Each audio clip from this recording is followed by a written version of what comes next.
Pues vamos el día de hoy, como todos los miércoles, vamos a la sección de quién es quién en las mentiras de la semana. Esto es importante porque obliga a todos a actuar con rectitud, a decir la verdad, a dignificar el noble oficio del periodismo, y de esta manera pues cuidamos que se cumpla con el derecho del pueblo a la información, y esto implica una información cierta, veraz, profesional, objetiva, no tendenciosa, y poco a poco tenemos que ir logrando este propósito, que siempre sea la verdad la que se imponga, la que predomine. Entonces vamos a escuchar a Elizabeth a ver qué nos trae. Con su permiso, señor presidente, buenos días a todas y a todos. Este es el quién es quién en las mentiras de la semana del 15 de junio de 2022. La primera, Reforma publica que el INSABI no distribuye los medicamentos que compra, apenas un 32%. Esto no es verdad. El periódico Reforma publicó primero en su versión digital del 10 de junio y luego en primera plana el 11 de junio pasado una nota titulada "Compra medicinas INSABI y solo distribuye 32%", en la que, como ya es costumbre en este medio, asegura que de acuerdo a sus propias estimaciones habría un retraso en la distribución de insumos en el Instituto de Salud para el Bienestar en todo el territorio nacional.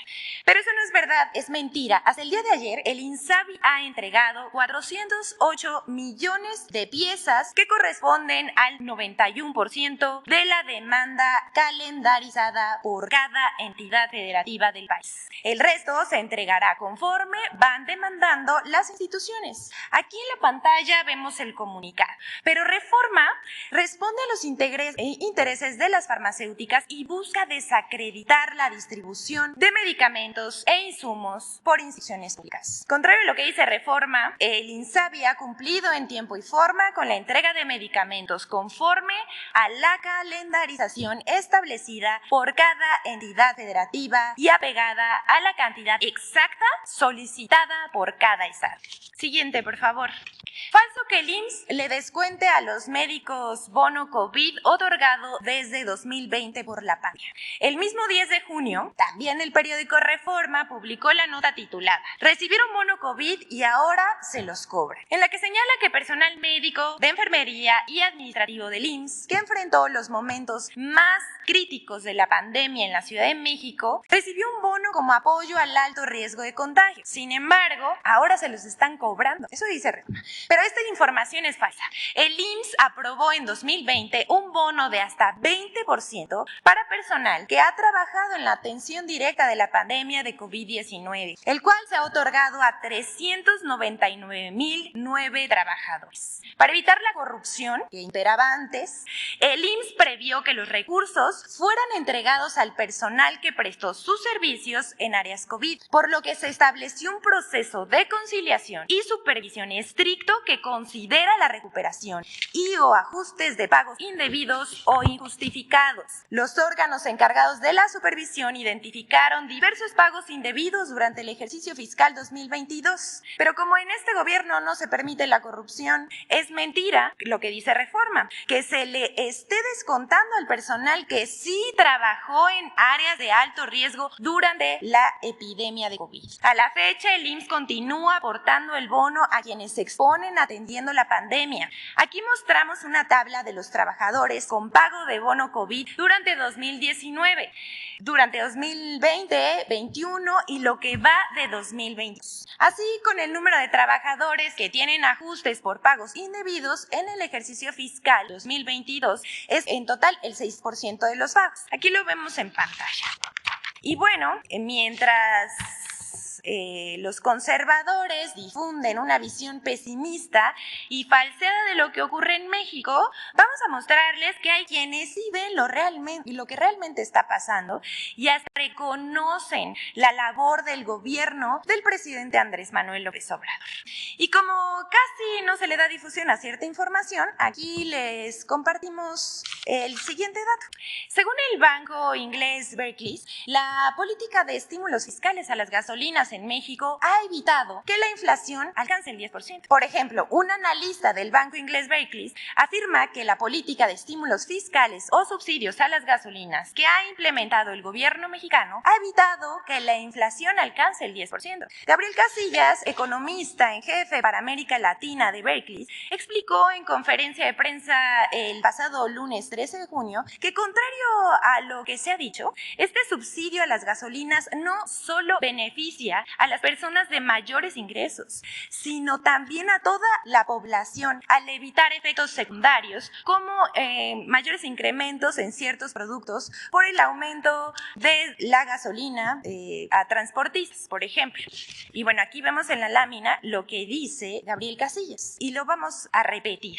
Contrario a lo que se ha dicho, el estímulo o subsidio a las gasolinas no solo beneficia a los de mayores ingresos, sino también a toda la población a evitar los efectos secundarios, como mayores incrementos en ciertos productos por el aumento de la gasolina a transportistas. Y eso solo por poner un ejemplo.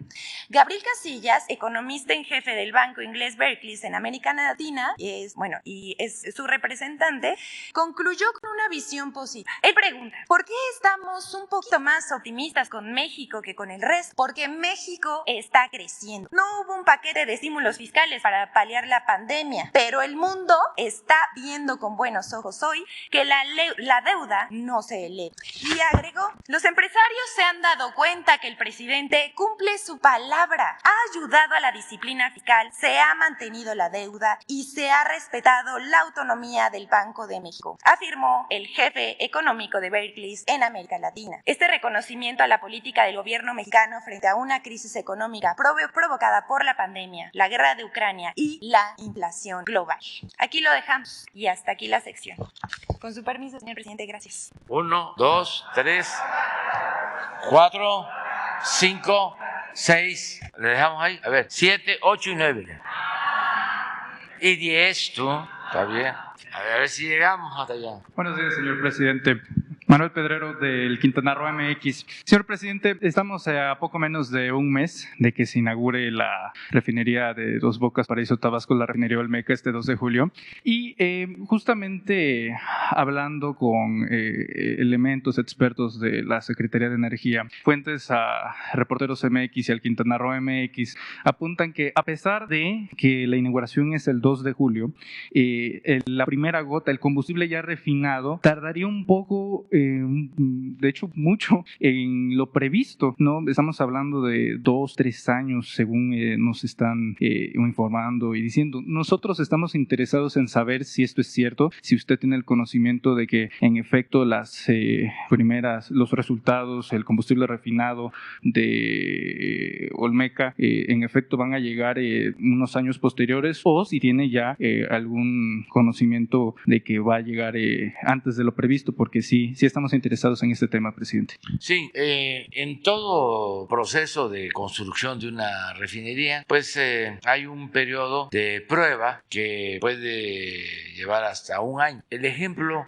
más cercano a nosotros fue la construcción de la refinería de Salina Cruz, ya hace muchos años, como 40 años. A lo mejor hay alguna nota, porque desde entonces no se hacía ninguna refinería en México. Fue la última, la de Salina Cruz. Creo que la inauguró el presidente López Portillo, final, como en el 80, 82. Ahora lo vamos a ver. Y se inaugura y empiezan las pruebas. Creo que transcurrieron como 6 meses o un año para que ya la planta produjera a toda su capacidad. Esto mismo va a pasar en el caso de Dos Bocas. La verdad es que va a iniciar un periodo de pruebas. Vamos a inaugurar la refinería, pero a sabiendas de que se inicia proceso de algunas plantas. Es una cosa monumental, enorme. Estamos hablando de cientos de plantas, de equipos, y hay que armonizar todo para obtener el combustible. Entonces va a llevar tiempo. Pero la parte constructiva, sin duda, se termina este año. Ya ya va a entrar a operar el equipo especializado en la refinación. Ese es el proceso, pero no son 2 años. Nosotros tenemos el compromiso y vamos a abrir de que el año próximo ya dejamos de comprar las gasolinas y necesitamos esa planta porque nos va a dar alrededor de 150 barriles diarios de gasolina esa planta. 150 millones de barriles diarios. 150,000 barriles diarios de gasolina. Dije bien.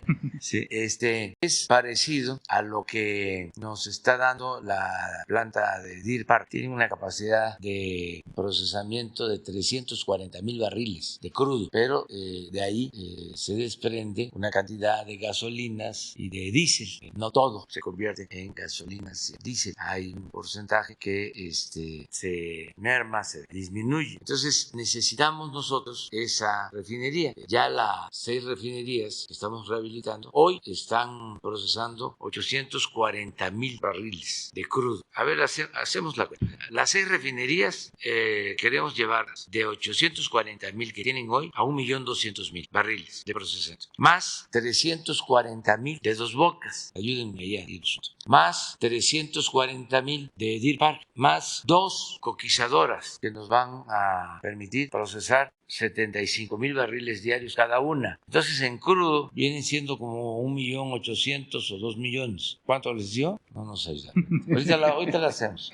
Entonces, no, son 340 de Dos Bocas, más 340 de Deer Park, más 1,200,000 de las 6, 1,800,000 y 100, 75 y 75 de las coquizadoras. Sí, más o menos.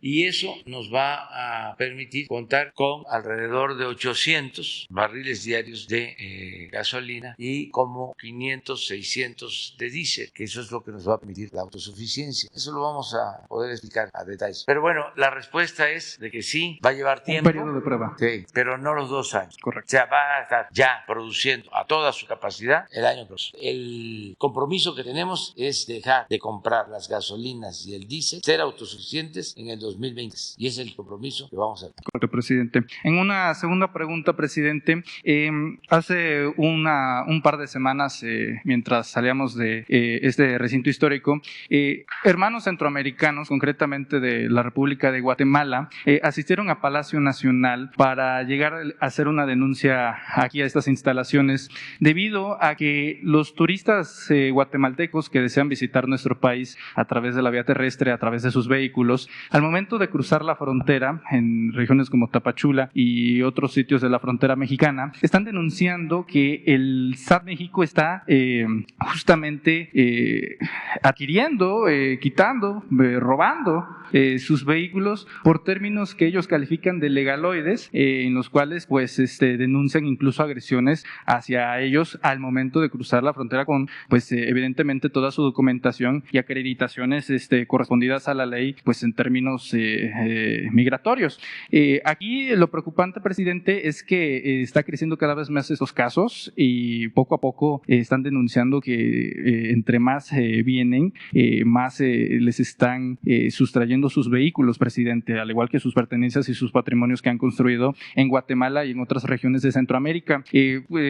Como caso de denuncia, no para exponerlo aquí en la mañanera, porque desgraciadamente, presidente, como ya muchos otros compañeros lo han dicho aquí, si no se dice aquí, desgraciadamente en instituciones locales se sigue avanzando en esto sin que haya repercusión alguna. Entonces, para hacer el planteamiento, presidente, si tiene conocimiento de estos casos que justamente nos hacen llegar, incluso ya tienen documentación ahí en Atención Ciudadana sobre estos casos. Aquí también traemos todo el contexto de notas informativas también para alimentar el caso y pues ponerle un freno a este tipo de actos que se están llevando en la frontera para que no se dé una terrible imagen, ¿no?, de las autoridades fronterizas a nuestros hermanos centroamericanos, ya que a pesar del agravio están sumamente interesados en visitar nuestro país y justamente acuden a Palacio Nacional y que se plantea aquí en esta conferencia matutina para que sea de conocimiento de usted del país y que se ponga un alto a esto y se investigue de de manera correspondiente, presidente. Sí, lo vamos a hacer. ¿No sabes qué autoridad o quiénes son? Sí, por motivos de seguridad, Sí. Preferiríamos, ¿no? Se le entrega, está bien. Pero decirles que son bienvenidos los hermanos guatemaltecos, centroamericanos. Llevamos muy buena relación con el pueblo de Guatemala, con los gobiernos de Guatemala y con los gobiernos de Centroamérica. Hay relaciones de mucho respeto, de amistad. Son entrañables nuestras relaciones con los pueblos de Centroamérica. Ahora que fuimos de gira, la gente en la calle, tanto en Guatemala, en El Salvador, en Honduras, en Belice, muy contentos de que los visitaran, tanto la gente como las autoridades. Llevamos muy buenas relaciones con los gobiernos de Centroamérica y del Caribe. Entonces, vamos a investigarlo, a verlo. Llevamos buena relación con el presidente de Guatemala y, repito, con la gente, con el pueblo de Guatemala, que los respetamos mucho y que no merecen ser maltratados. La verdad, no sabía, es la primera vez que tengo esta información, pero vamos a investigar a fondo y vamos a actuar. Por acá quedamos, ¿no? ¿Ya?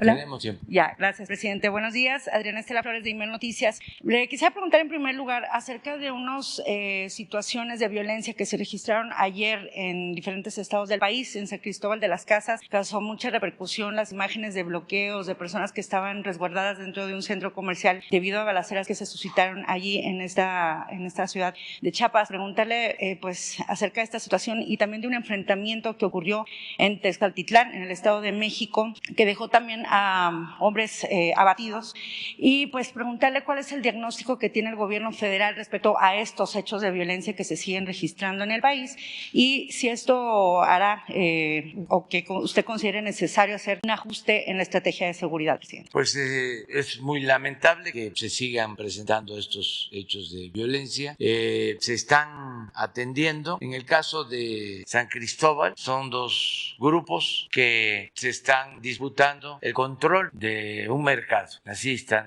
y ya se está actuando. Desgraciadamente una persona perdió la vida en estos enfrentamientos. Es lamentable que existan estos grupos de choque muy cercanos a la delincuencia organizada y se va a seguir actuando, aplicando la ley y que no haya impunidad. Y en el caso del Estado de México se trató de un enfrentamiento con policías ministeriales que iban a ejecutar una orden de aprehensión y de acuerdo al informe que se tiene, pues fueron agredidos y hubo un enfrentamiento y perdieron la vida tanto personas de este grupo de la delincuencia como policías. También es un enfrentamiento como el que se presentó hace algún tiempo también en el Estado de México con las mismas características y parece que es parte del mismo grupo. Está investigando el gobierno del Estado de México. Tenemos que continuar con la misma estrategia porque no se puede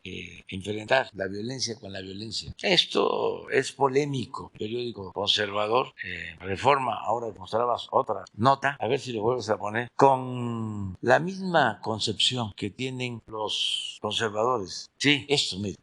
Abrazos de crimen. Por lo de abrazos, no balazos. Es lo mismo que piensa el gobernador de Texas y desde luego Junco, y no solo ellos, muchísima gente que opina que se puede enfrentar el mal con el mal, que se puede aplicar la ley del talión, del diente por diente y el ojo por ojo. Y nosotros pensamos de que hay que atender las causas y que eso es lo mejor. Desde luego ayuda a todo lo que hacemos, que no se había hecho antes, el trabajar todos los días por la seguridad. O no sé si ustedes recuerden de algún presidente que todos los días o de lunes a viernes reciba personalmente el parte o el reporte de lo sucedido en las últimas 24 horas en el país y que se reúna con todo el gabinete de seguridad de 6 a 7 de la mañana. Eso no sucedía y tampoco sucedía de que se trabajara de manera coordinada y tampoco sucedía de que se mantuviese una comunicación constante con las autoridades locales y tampoco sucedía de que se atendiera el problema con más elementos,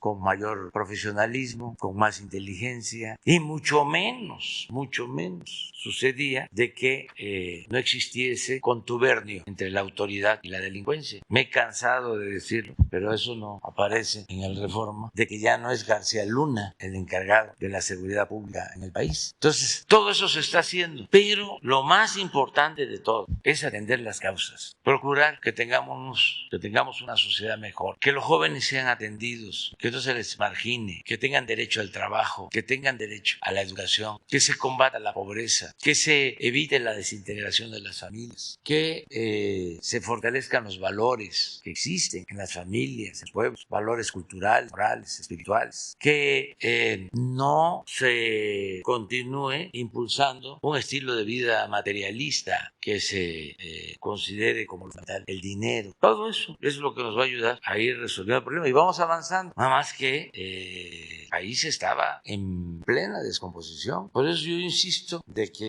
si se quiere enfrentar una crisis, una decadencia, no hay más que una transformación. Si hubiese continuado lo mismo, la corrupción, el saqueo, el abandono al pueblo, a los jóvenes, esto de el que no tranza no avanza y el de triunfar a toda costa sin escrúpulos morales de ninguna índole, el país estaría ingobernable, muy difícil de vivir en el país en esas situaciones. Claro, no se puede de la noche a la mañana lograr mejores resultados. Estamos trabajando, pero tengo mucha fe de que vamos a seguir avanzando. Pero, presidente, nada más replanteando mi pregunta, en estos diagnósticos que le dan a usted cada mañana, ¿qué le han reportado acerca de los cárteles, de los grupos de la delincuencia organizada?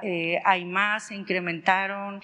¿Hay algunos cárteles que hayan adquirido mayor poderío en el país? Y también, ¿qué le respondo? ¿Qué le dice a las personas o a la población de estas zonas que, como se vio ayer en San Cristóbal de las Casas, pues se enfrentaron a estas horas de situaciones violentas? Que se dan estos casos no es generalizado, no es lo que dicen de las agencias estadounidenses de que el 30% del territorio está dominado por el crimen organizado en México. No es cierto, lo podemos probar. Hay estados donde no hay homicidios, la mitad de los estados no tienen un problema de violencia que se refleje en homicidios. De la otra mitad son 8 o 10 estados donde tenemos, en el caso de homicidios, más por Estado de México, Michoacán, Baja California, Zacatecas, Guanajuato, Sonora, Jalisco. Básicamente, ahí se concentra, en 6 estados se concentra el 50% de los homicidios. En 6 de 32. Y vamos avanzando poco a poco. Ahora vamos a presentar el informe. En los últimos días ha habido más violencia en homicidio. Pero imagínense, desde que llegamos se ha reducido el delito de secuestro en 75%. 75%. ¿Es incremento de homicidios? ¿Por qué una cosa baja y la otra no? Está muy vinculado con las bandas de la delincuencia que quedaron sembradas desde el periodo neoliberal. No son nuevos, son los mismos que vienen desde Calderón y se fortalecieron en los últimos tiempos. ¿Cuántas va bien, presidente? Pues de las más conocidas, pues Jalisco, Sinaloa, en Guanajuato hay una banda fuerte, Tamaulipas y muchas otras derivadas de las grandes. Hay lugares en donde predomina una banda fuerte y no hay enfrentamientos entre grupos y por eso no hay homicidios. Se los explico más, es interesante. ¿Qué estados es, presidente? Por ejemplo, en Sinaloa, no está Sinaloa entre los estados con más homicidios. ¿Lo vemos? A ver, homicidios. O sea, ¿es una paz pactada, presidente? Es que hay una sola banda. La mayor parte de los homicidios, 75%, tienen que ver con enfrentamientos entre grupos de las bandas. Solo hay algunas, por ejemplo, esta del Estado de México, que se meten mucho con la población por la extorsión, a dominar en mercados, a cobrar derechos de piso, pero por lo general las bandas grandes tienen que ver con el narcotráfico. Aquí está. ¿Dónde está Sinaloa? La media pues debe estar por acá. Hay otras, a ver. Ese es de enero a abril. Pero eso es lo que les estoy planteando. Pero voy a poner otro ejemplo. Durango. Entonces, sin embargo, Michoacán, ¿qué pasa aquí? Aquí no hay un solo grupo, aquí son como 10 distintos. Entonces, los enfrentamientos aquí entre las bandas son mayores. Para ir entendiendo, ¿no? El fenómeno. Entonces, ¿qué hacer? ¿Qué estamos haciendo? Más presencia, lo que comentaba también, ¿no? Por tu pregunta. Sí. 6 estados, 49% de homicidios. Estos: Michoacán, Guanajuato, Estado de México, Baja California, Jalisco y Sonora. Entonces, esta es la situación. Estamos avanzando porque en todos estos estados donde hay más violencia, ahí tenemos más programas de bienestar. Ahí hay muchísimos jóvenes trabajando como aprendices, porque lo que queremos es quitarles el semillero de jóvenes, el que los jóvenes no se vean obligados a tomar el camino de las conductas antisociales, que no los enganchen. Y es una labor, pero esto no se hacía. Bueno, ni siquiera había vigilancia. Y las policías de abajo arriba y de arriba abajo, en muchos casos, estaban completamente al servicio de la delincuencia organizada. Imagínense que el brazo derecho del presidente Calderón, el encargado de enfrentar el problema de la inseguridad y de la violencia, estaba metido y está en la cárcel porque vendía protección a un grupo. Y además el error, política, los errores son como crímenes. Imagínense el error de declarar una guerra sin tener idea de nada, sin un diagnóstico de lo que estaba sucediendo, nada más para ganar legitimidad, pensando de que con eso iba a quedar bien en el extranjero y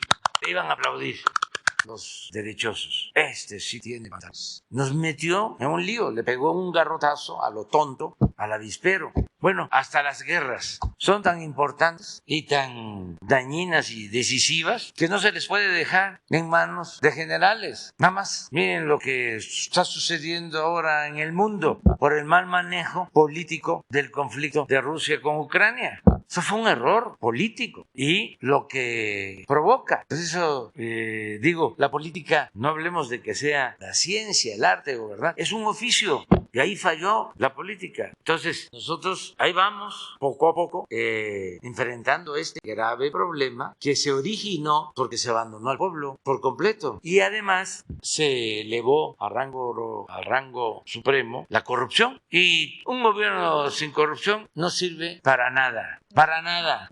Con corrupción, dice usted. Con corrupción. Sí, dijo sin corrupción. Un gobierno con corrupción no sirve para nada, que era lo que pasaba, ¿sí? Entonces, imagínense los ejemplos que daban. Pues por eso tenían licencia para robar, para delinquir. Si lo hacían los de arriba, pero además el modelo de vida, lo que hablábamos siempre, que hemos dicho siempre, el lujo barato, la pérdida de valores y la Cheyenne Apá, como si eso fuese lo máximo. Y todavía hablaba yo de un multimillonario que dijo algo así como: si aspiras a un Ferrari, no estés pensando en un Toyota. O sea, piensa en grande, pero en lo material. Entonces, si el dinero es el Dios de las personas, no hacemos nada. Habiendo tantas cosas tan maravillosas, lo material debe de pasar a segundo plano, pero no. ¿Cuánto tienes? ¿Cuánto vales? Y esto reproducido en todo. Sí, gracias a nuestras culturas no se deshizo el país, porque somos herederos de grandes civilizaciones y en las familias, en los pueblos, en el México profundo, se mantienen muchos valores, muchísimos valores. Gente que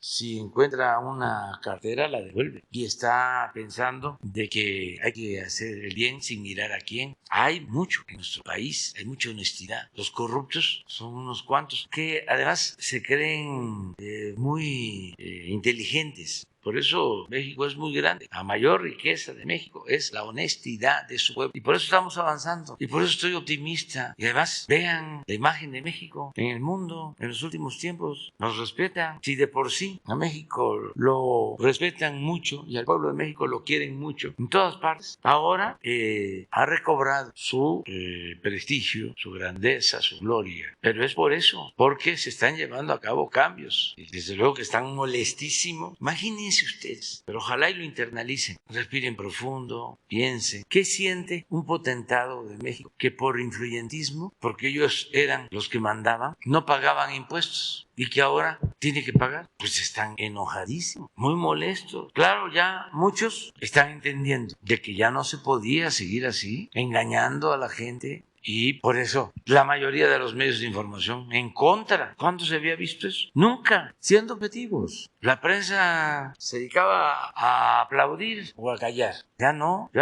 Vean los programas de radio, vean la televisión, los periódicos. No, pues ahí está el Reforma. Todos los articulistas hagan un ejercicio hoy y que mañana alguien lo presente. Pongan todos los periódicos que se publican en México hoy, los llamados nacionales, que realmente se distribuyen solo aquí en la ciudad. Pero bueno, pónganlos en la mesa y enlisten y revisen las columnas y los artículos. Deben de ser 200. Y vamos a verlo mañana. Vamos a hacer el ejercicio nosotros, todos. A ver, nada más para los artículos del Reforma, de las páginas editoriales. Son 2 páginas. Deben de ser como 6 artículos. Al azar. Pero eso lo podemos hacer completo. ¿Cuándo en México se veía lo que estamos ahora constatando? Nunca. ¿Por qué la molestia y por qué? No solo por la publicidad, que ya no hay, sino porque estos medios de comunicación representaban a grupos que medraban al amparo del poder público. Eran los que recibían los contratos, eran los que le vendían al gobierno mercancías de todo tipo.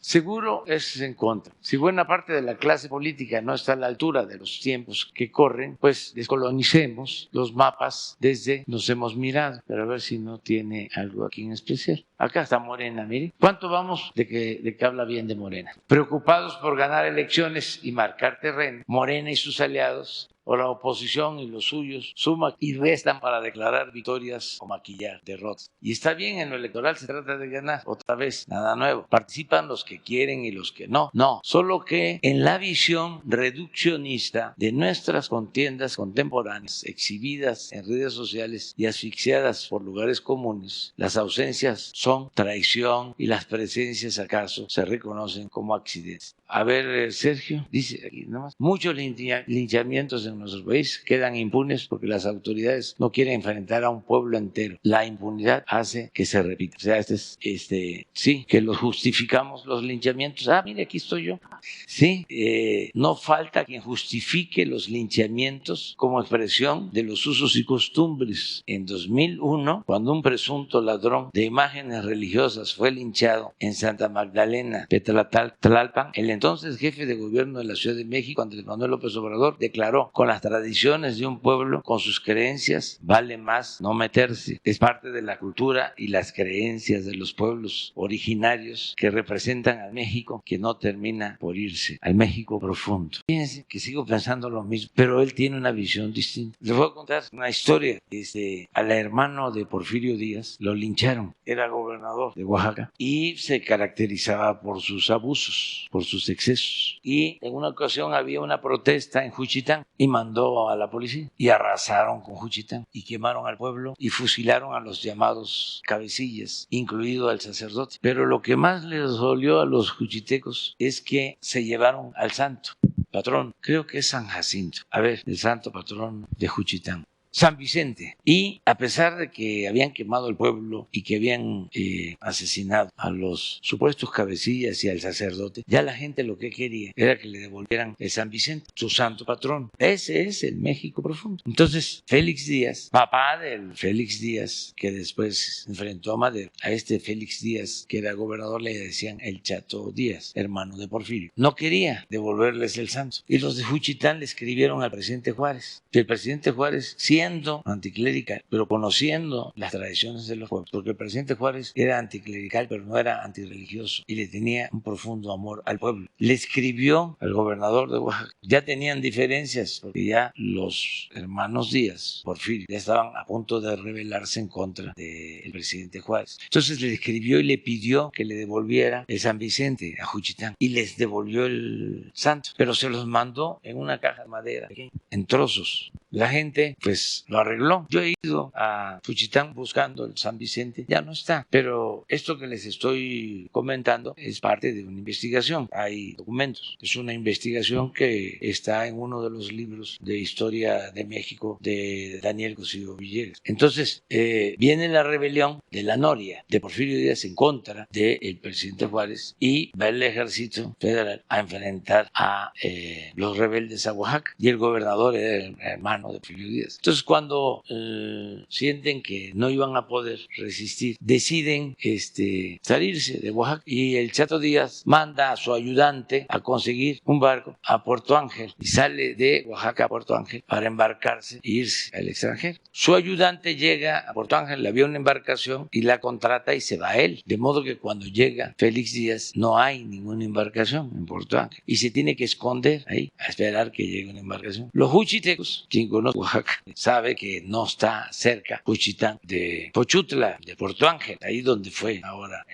la desgracia del huracán, pero seguramente por la costa, por Salina Cruz, toda la costa, se mueven, se movilizan y lo buscan y lo ajustician al hermano de Porfirio. Entonces, ¿cuál es la lección de todo esto? Pues no hay que meterse con la religión de los pueblos. Y lo mismo pasó después, cuando el presidente Díaz se metió a quitarle las tierras a los legítimos dueños, cuando se metió a despojar de sus tierras a los yaquis, a los mayas y a otros pueblos. Entonces, ese es el México profundo. Entonces, Sarmiento, pues aunque tenga conocimiento de esto, no lo entiende. Por eso hablo de que somos distintos. Son dos pensamientos. Por eso hablo del pensamiento conservador. Pero bueno, nada más pusieron dos y los otros artículos. O sea, no tiene, no es para eso, pues, pero es una muestra.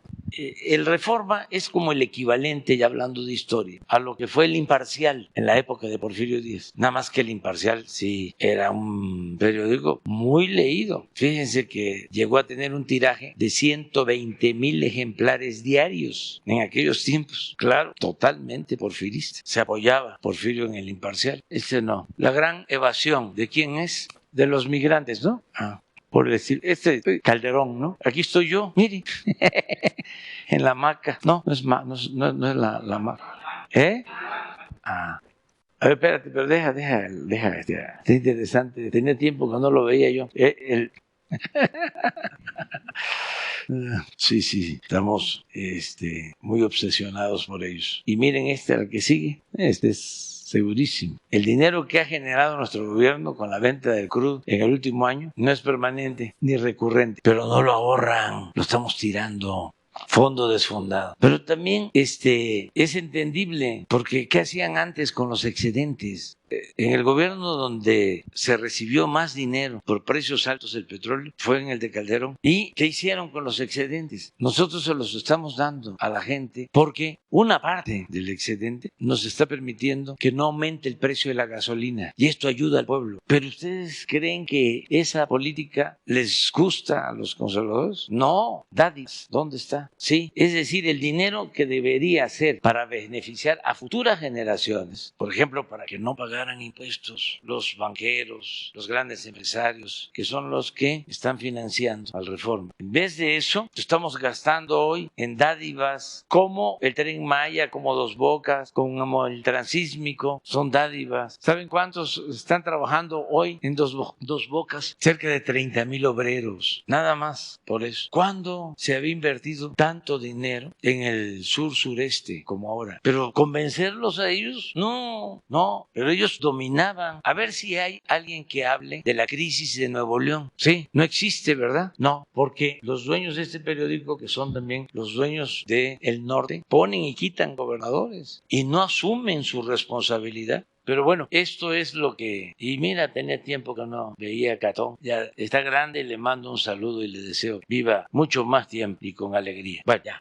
Presidente, nada más, yo para terminar, entonces estamos hablando que en los estados donde no hay homicidios o donde hay una aparente, pues sí, reducción de homicidios, estamos hablando de una paz pactada entre los grupos delincuenciales, presidente, nada más para terminar. Es el predominio de un grupo, ¿sí? Que no tiene competencia con otros. Y esto lleva a que no hay enfrentamientos, porque el 75% de los homicidios que se registran en el país tiene que ver con estos enfrentamientos, 75%. Segunda sería, presidente, mi segundo tema para preguntar es acerca de todas las repercusiones que se siguen dando después del acto político que se dio el domingo allá en el Estado de México con este acto de Morena. Ya hubo una denuncia por parte del PAN y el PRD ante el INE, denunciando actos anticipados de campaña. Preguntarle acerca de esta situación, presidente, ¿cómo ve esta denuncia? Y también las expresiones que ha hecho el senador Ricardo Monreal respecto a que es un timbre de orgullo el que haya sido excluido excluido de este acto y que él dice que él va a ser el presidente de la Conciliación Nacional. Gracias. Pues eso es un asunto de los partidos. El bloque conservador pues es normal, parte de esto es lo mismo, que no quiera que nos vaya bien, nada más que tienen muy malos dirigentes, asesores. Por ejemplo, eso de que no van a legislar porque no van a aprobar nada de lo que envíe el Ejecutivo al Congreso. Entonces, ¿para qué es el Poder Legislativo? Su función es legislar. Si yo actuara de mala fe, hasta diría que mantengan ahí a los mismos dirigentes de estos partidos, porque nos ayudan, parecen promotores de la transformación. Sí, como para decir, dirigentes del bloque opositor, ¿cómo se llama? México, va por México, aguanta, el pueblo se levanta. La verdad, muy mal. Y acerca de lo de Morena, pues yo tengo licencia y la gente en Morena, la verdad, los ciudadanos en general, no solo están muy despiertos y ya no quieren dirigentes sin principios, sin ideales. Ya no, eso se terminó. La gente quiere que los represente personas con principios, con ideales, no politiqueros. Y a diferencia de lo que piensan los politiqueros, la gente se da cuenta de todo. Ya no es el tiempo de antes. Yo sí voy a seguir enviando iniciativas al Congreso. Tengo que cumplir. Por ejemplo, voy a enviar la iniciativa para que ya no haya el cambio de horario. Ya la semana próxima. A cualquiera de las cámaras. Pero la voy a enviar porque ya tengo los estudios y tengo una encuesta. Le preguntamos a la gente. Y ya la semana que viene la voy a enviar. Si no quieren votar o la rechazan, pues ni modo, pero ya cumplí. ¿Mande? ¿Cuándo se hizo la encuesta? La semana pasada. Está 71% a favor de que se cambie. O mejor dicho, que se quite. Sí, mañana la hizo Gobernación. ¿Mande? Lo mejor es que sea en el Congreso. ¿Mande? Un decreto de Cedillo. Sí, pero es mejor que sea una reforma, alguna de las leyes secundarias, para que no sea reforma constitucional. Y entonces, para la próxima semana les presentamos la encuesta, lo que opina la gente y los estudios. Entonces, si a lo mejor desde hoy ya me contestan los del bloque que no van a aprobar, pero yo tengo que enviarla. Y así voy a seguir enviando. La Guardia la voy a mandar también al Senado o a la Cámara de Diputados. Estamos viendo. Y la reforma electoral también. Fue aprobada por manera unánime. Sí, pero vamos a mandar las dos. Estas dos y la de horario de verano. Lo más pronto.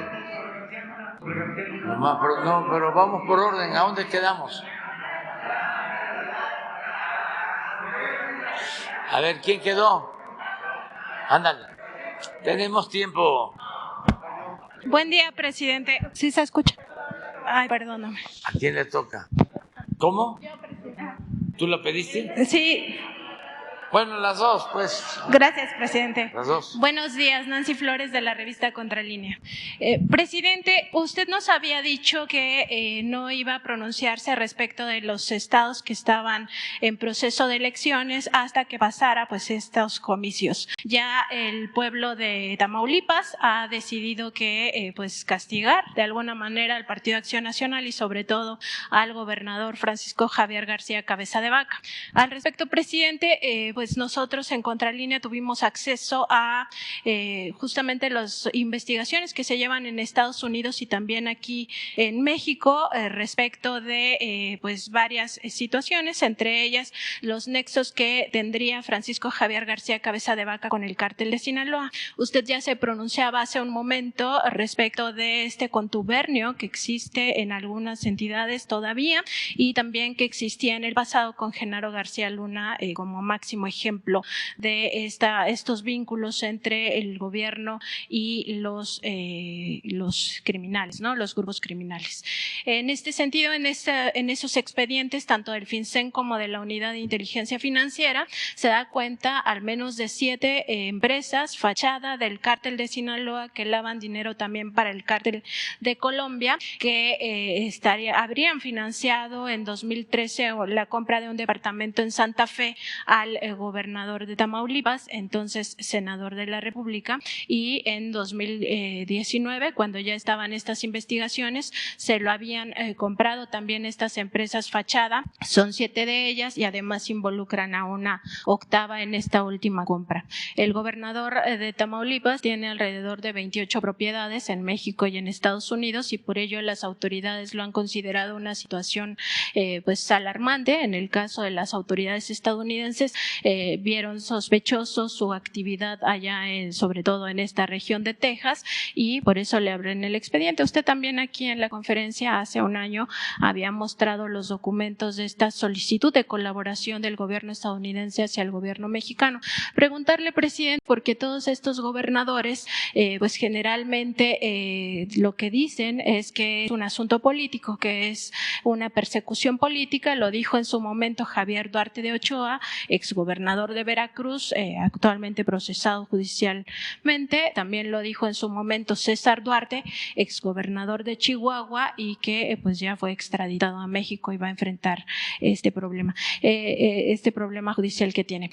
Presidente, preguntarle si pues este argumento tanto del Partido Acción Nacional como del gobernador de que es una persecución política de parte de su gobierno y que pues él no tiene nada que ver, cuando además de Estados Unidos está investigándolo también, no se entiende cómo sería una persecución de Estados Unidos hacia el mandatario.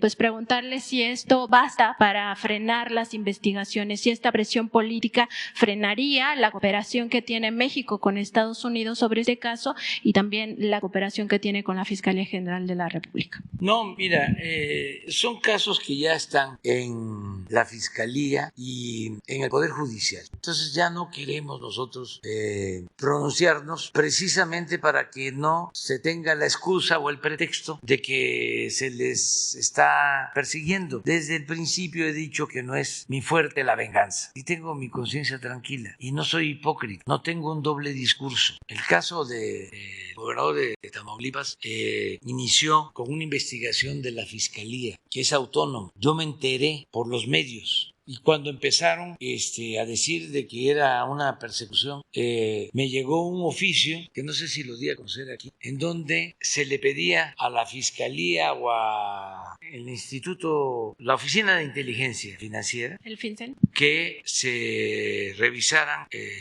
las propiedades del señor García Cabeza de Vaca. Entonces me llegó el oficio, pero últimamente el oficio de una institución estadounidense. El FinCEN, que es como la UIF mexicana. Bueno, entonces aquí yo dije, existe ese oficio, donde está pidiendo información. Fue lo único que dije, porque no tenía yo una información comprobatoria. Sí, la institución, la Oficina de Investigaciones Financieras, hizo la investigación a partir de ese oficio. Me enviaron a mí el oficio, porque yo pedí información. A ver, ¿existe o no existe la investigación? Entonces me mandaron al oficio. Últimamente, los abogados del señor Cabeza de Vaca sostienen que ese oficio es falso, que fue falsificado. Entonces, si es falso el oficio, fue falsificado, pues hay que investigar y la Fiscalía tiene que decidir y las autoridades de Estados Unidos aportar pruebas si tienen. Y yo desde el principio he dicho que no vamos a fabricar delitos como era antes, porque eso es ruin, eso es autoritarismo. Ustedes saben que a los maestros de Oaxaca que se oponían a la llamada reforma educativa les fabricaron delitos de lavado de dinero y los encarcelaron, y el Reforma lo celebraba. Incluso en crónicas contra un maestro que ya falleció, que era el dirigente, lo acusaba de alcohólico. Así es el conservadurismo. Ellos son capaces de todo, pero no somos iguales. Entonces, ¿qué tiene que hacer la Fiscalía? Informar, y el Poder Judicial resolver. Y aquí sí, fraternamente, cariñosamente, respetuosamente, que no tarden tanto. Y lo mismo en el caso de Estados Unidos.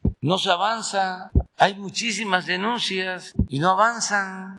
Y la justicia tiene que ser expedita y resolver lo más pronto posible. Ya va a terminar nuestro gobierno en 2 años, 3 meses, y se van a quedar ahí todavía pendientes asuntos, y ya están algunos pateando el bote, esperando que ya se termine el gobierno, porque piensan que van a regresar. Entonces, ojalá y la Fiscalía y la instancia del Poder Judicial informen, y en el caso de lo que corresponde a nosotros, de la Oficina de Inteligencia Financiera, informen, la verdad nos hará libres. Eso es lo que puedo yo comentar. Lo demás es pues parte de la confrontación política, ¿no?, que existe. Presidente, aquí también en su conferencia matutina ha hablado de pues estas pugnas internas que existen en su gobierno y que, bueno, es natural, usted lo ha dicho.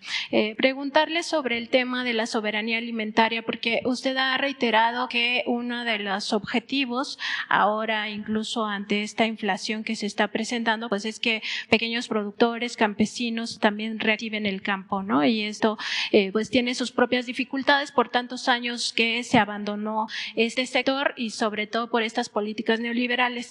Sabemos que al frente de la Secretaría de Agricultura pues no todos están de acuerdo, incluso el secretario Villalobos pues se le considera más cercano pues como empresario que es al sector empresarial, se le ha ubicado como uno de los promotores de transgénicos e incluso como opositor a este decreto que poco a poco va a ir disminuyendo la presencia de glifosato en el país.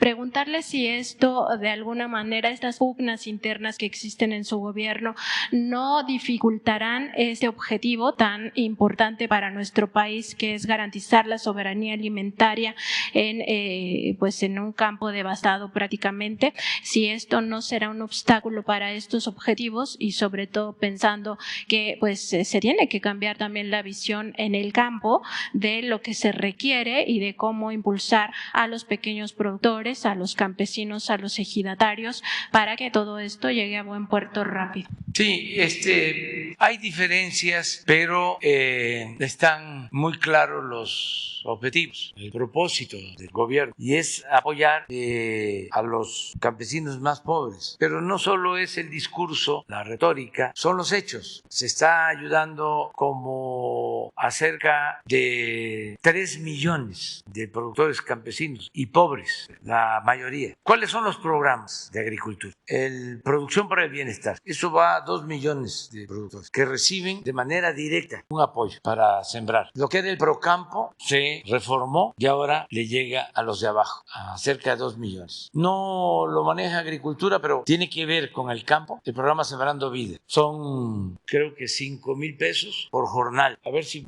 Sí, y son 440,000 sembrados de Sembrando Vida para que cultiven sus parcelas. Es una inversión de 29,000 millones de pesos. Ese es el otro programa importante para el campo. Directo, no hay intermediarios. El tercero, los fertilizantes gratuitos. Todo Guerrero, completo. Todos los productos, completo. Pero ya se amplió a Morelos, a Puebla, Oaxaca, Chiapas, Zacatecas, Durango, Nayarit, creo que Veracruz también.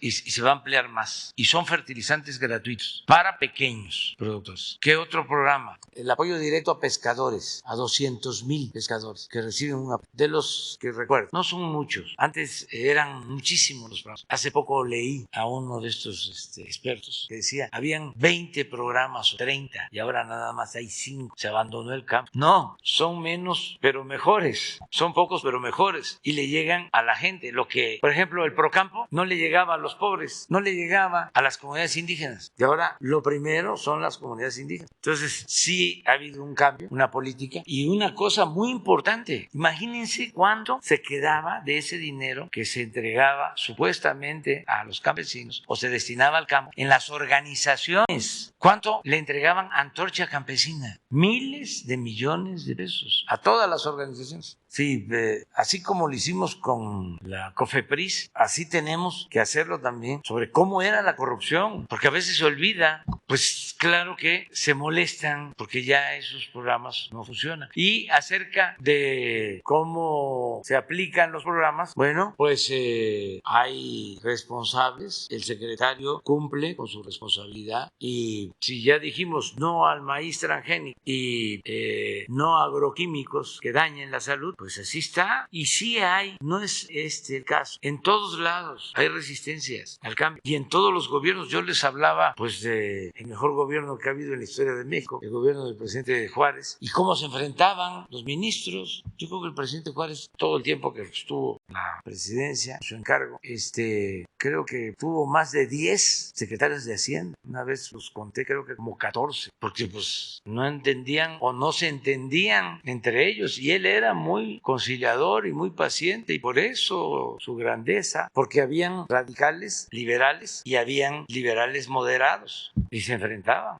Y los conservadores, ahora vi también un mensaje de estos de las redes difamándolo al presidente Juárez, porque sigue con lo mismo, diciendo de que no había ganado nunca una elección, y no es cierto, sí ganó elecciones, y que no era bueno para combatir como militar. Pues también él era un estratega, un hombre con mucho aplomo, mucho valor. Acabo de dar a conocer en un discurso en Puebla, el 5 de mayo, una anécdota extraordinaria que cuenta Fernando del Paso, que le dice Juárez porque lo inventa Fernando del Paso, ese gran escritor finado que mereció el premio Nobel de literatura, de los mejores escritores. Entonces, en su libro Noticias del Imperio, inventa un diálogo de Juárez y su secretario y dice Juárez, oiga, secretario, todos los próceres han sido de a caballo, Bolívar, O'Higgins, el mismo cura Morelos, y yo nada más he montado mulas. ¿Cómo, Benito Pablo, vas a ser un prócer de mula, aunque las mulas no se desbarrancan y resisten y llegan más lejos? Y ahí le dice el secretario, sí,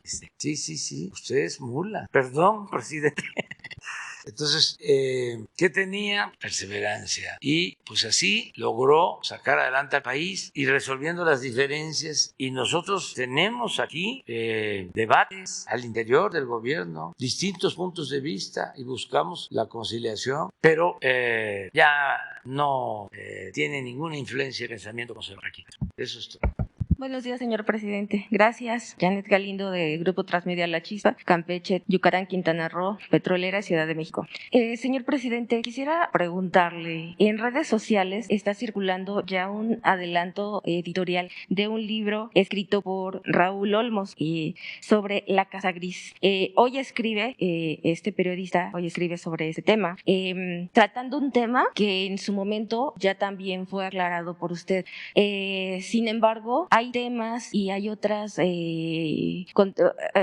temas que quedaron en el olvido. Parece que están quedando en el olvido, como lo del Pemex Gay, lo de los amigos de Fox. No sé qué opinión le merece esto. Pues que es normal. Este periodista forma parte del Reforma. Es toda una corriente de medios conservadores, no sé si del Reforma o de un periódico de Guanajuato, y creo que trabajó con Claudio X González, o sea, es lo mismo, Lore de Mola. Entonces, pues lo importante es estar bien con nuestra conciencia. Si no prueban nada, pues es nada más aplicar la máxima de Lampa, la política y del periodismo, ¿no? Aparentemente en este tema, en este libro, él da pruebas de este tema de la Casa Gris. Sí, pero ese es un asunto, vamos a suponer, como dicen los abogados, aceptando sin conceder de que mi hijo, que se casa con una empresaria, su esposa tenga alguna relación empresarial, comercial. ¿Qué tengo yo que ver?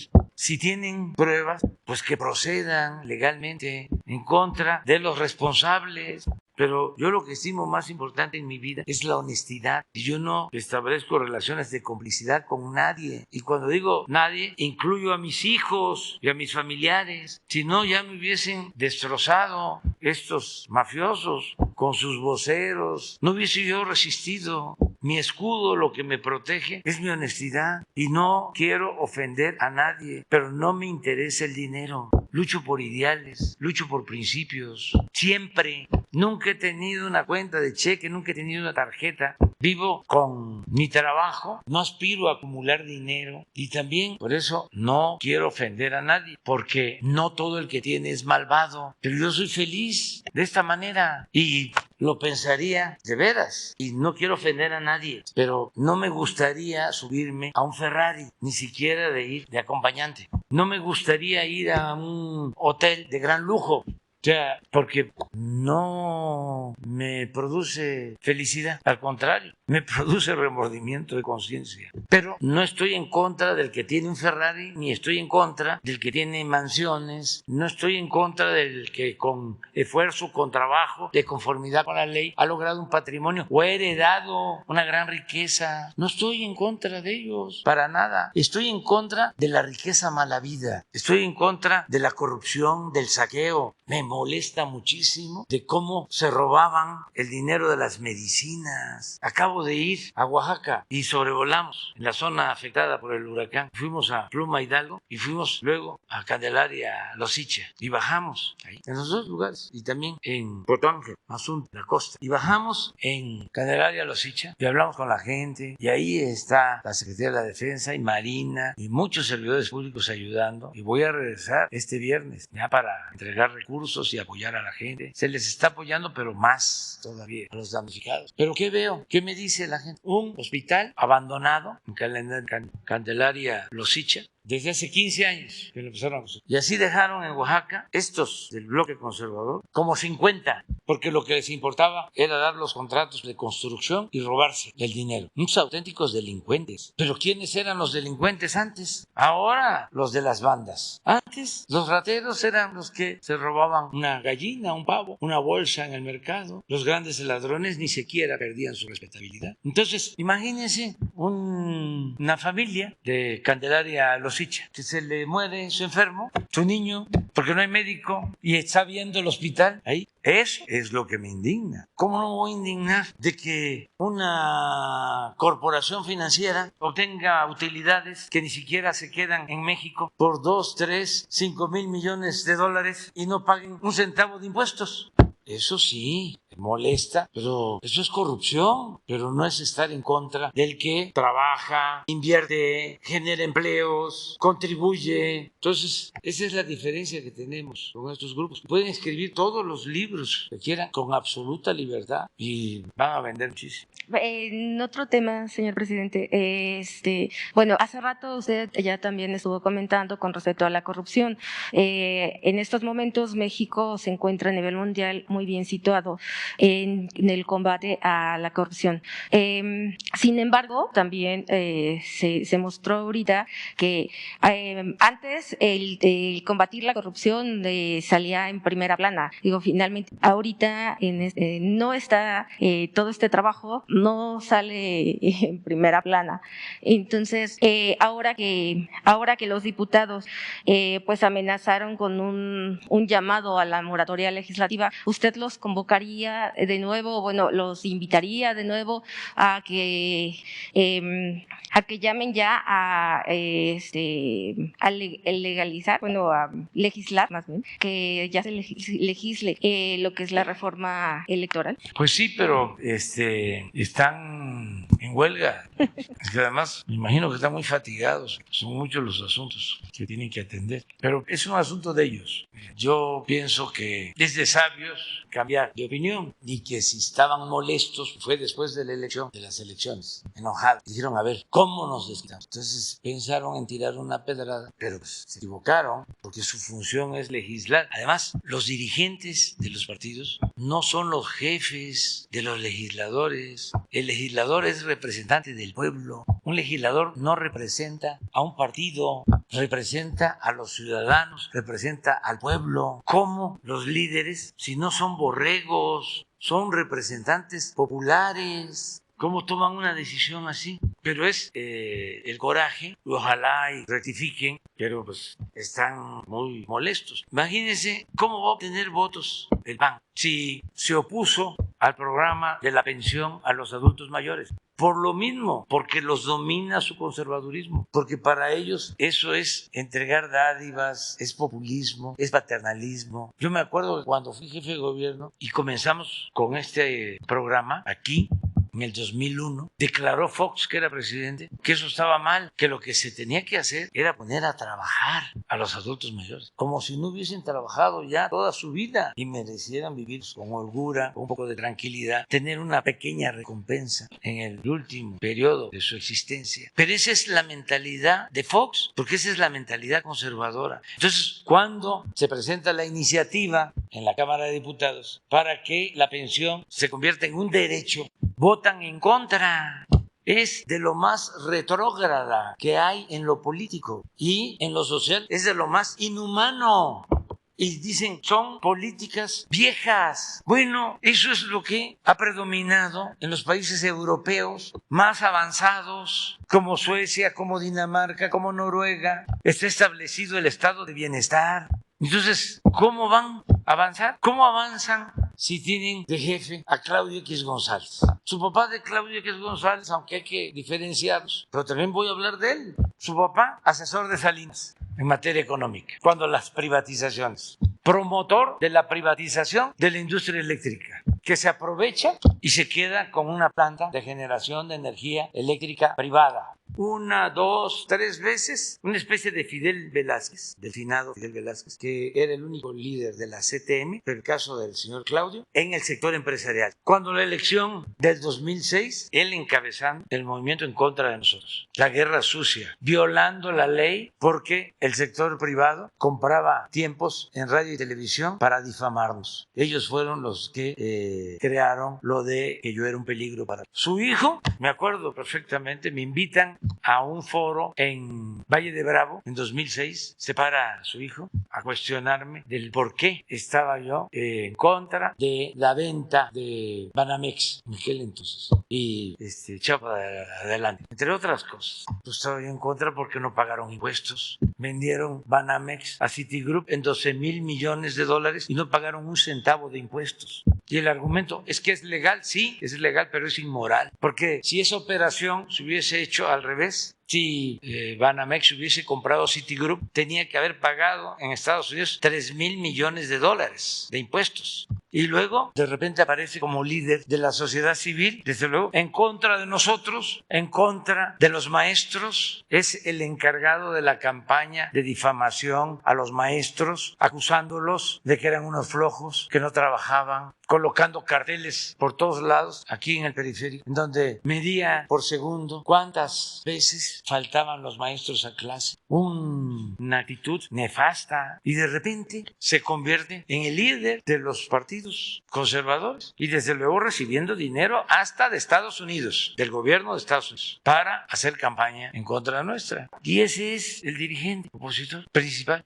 ¿Por qué no les va bien? Por eso, ¿cómo un maestro de Oaxaca se va a olvidar, o una maestra, de que este señor encabezó un movimiento para ofenderlos, para echarles la culpa de que si estaba mal la educación en México era porque los maestros eran unos flojos, unos rijosos? ¿Cómo? Si desprecian al pueblo, ¿qué piensan? ¿Que están en la época de la colonia? ¿De que los mexicanos son vasallos? ¿O estamos en la época de la esclavitud de Porfirio Díaz, de los peones, y que ellos son los que mandan? No, luego viene la reforma eléctrica y en vez de votar por la Comisión Federal de Electricidad para fortalecerla, que es una empresa pública que fundó el general Cárdenas, una empresa que consolidó porque nacionalizó la industria eléctrica el presidente López Mateos, y ahí van todos los diputados del PRI. ¿Y dónde quedó el general Cárdenas? ¿Y en dónde quedó el presidente López Mateos? O sea, ¿quién inspira a los priistas ahora? Porque uno tiene que tener siempre un referente. Para cualquier actividad se requiere un ideal, se requieren principios, se requiere una doctrina, una utopía.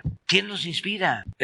Iturbide, Santana, Porfirio Díaz, Huerta, Salinas. ¿Quién? ¿En dónde queda Hidalgo? ¿En dónde queda Morelos? ¿En dónde queda Juárez? ¿En dónde queda Villa? ¿En dónde queda Zapata? ¿En dónde queda Madero? ¿En dónde queda Lázaro Cárdenas? No estamos hablando de los filósofos pensadores del mundo, no, de nuestros próceres. ¿Que no tenemos que definirnos? ¿Que no tenemos que emular, seguir el ejemplo de las mujeres, de los hombres que lucharon en México por la libertad, por la justicia, por la democracia? ¿Que el gritar viva Leona Vicario es nada más palabrerío hueco? ¿Qué hizo Leona Vicario? ¿O o Morelos, o Juárez, o el cura Hidalgo. Eso ya no importa, eso no hay que tomarlo en cuenta. ¿Y para qué están sus nombres ahí en los recintos legislativos? Entonces, ese es el tema ahora. Y que el Reforma actúe como un partido conservador, pues es de lo más normal, lógico, es consustancial a lo que piensan sus dueños y a lo que han hecho siempre. Lo importante, en el caso del Reforma, es que queden al descubierto, al desnudo, porque engañaban de que hacían un periodismo independiente, profesional, no partidista, de la sociedad civil, cuando son defensores de grupos de intereses creados, voceros del conservadurismo. Entonces esos tienen toda la justificación de que sean conservadores, nada más que no engañen, que no simulen. Esa es la diferencia entre unos y otros, porque hay quienes decían, como el finado Fidel Velázquez, soy charro y qué, pero los conservadores se daban baños y se siguen dando baños de pureza, y su doctrina es la hipocresía, el doble discurso. Eso molesta más. Son en esencia iguales, pero unos son corruptos, cínicos, y los otros son corruptos, hipócritas. Y así como el cinismo indigna, la hipocresía también debe de indignar. Ya vámonos al desayuno.